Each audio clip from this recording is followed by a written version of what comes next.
ก็บแหนเก็บแหนเด้อเก็บแหนบอยมีโซ่ออกยากเลยไง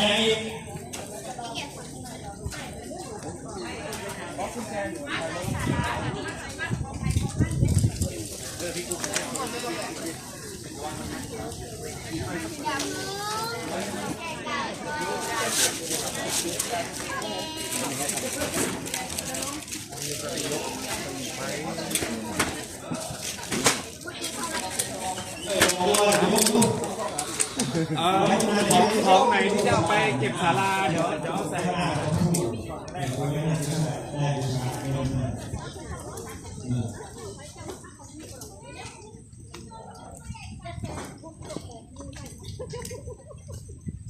ซอยกันโอ้ยอยู่ในไรเนี่ยเห็นว่าคนก็บอกคนซื้อหน่อยเดียวกายยกไปมันคือใหญ่ไม่แล้วล่ะไม่ต้องอยู่ด้วยล่ะมีซ่อมเมื่อกี้ไม่เกือบเลยแล้วแต่ว่า